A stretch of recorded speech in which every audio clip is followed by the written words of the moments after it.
Welcome back to Auto MRT. The initial product of an automaker speaks volumes about its intentions. The second iteration of it is arguably more illuminating, demonstrating its growth and development. Rivian has recently introduced the second iteration of its R1 series, which it refers to as the second generation. We test drove the 2025 R1S, and despite its unassuming appearance, it possesses a significant level of sophistication to explore. First and foremost, there is some positive news. Rivian is actively paying attention to its consumers and detractors, including individuals like ourselves. Other observers also noted the SUV's clear shortcomings in terms of dynamics, especially when compared to the well-engineered R1T pickup. The engineers took our critical feedback seriously. In summary, the initial generation of the R1S displayed some idiosyncrasies in terms of its ride and handling. The front and rear ends exhibited a lack of synchronization in their responses, and the steering wheel felt misaligned with the vehicle. In addition, we observed that the SUV has a propensity to lower its rear end during rapid acceleration.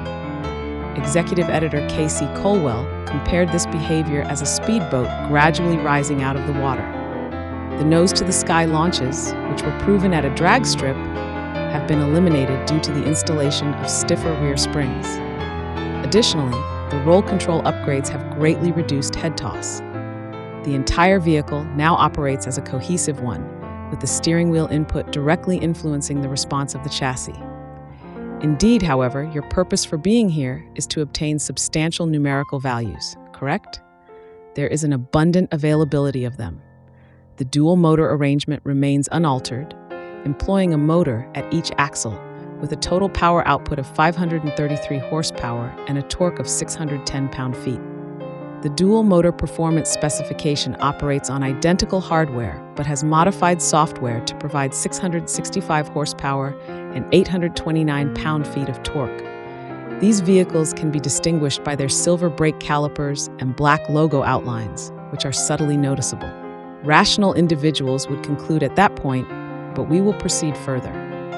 The tri-motor power plant is positioned between the dual motor and quad motor powertrains in the range. It consists of a single motor unit in the front and a two-motor unit in the rear.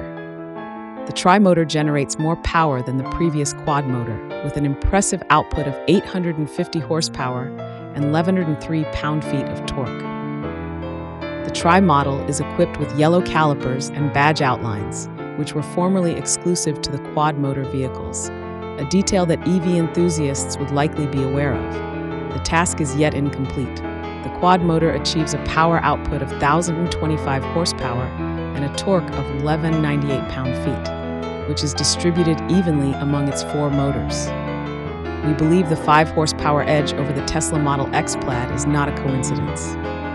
The notable accent color to observe in this case is teal, and the liftgate of the quad vehicle displays a charming emblem with Rivian's mascot, a Yeti dubbed Gear Guard, whose fur is depicted as being blown back due to the vehicle's impressive strength. Both the tri and quad vehicles now utilize Rivian-designed motors instead of the quad's prior Bosch ones. The dual motors, two motors, were previously completely developed internally,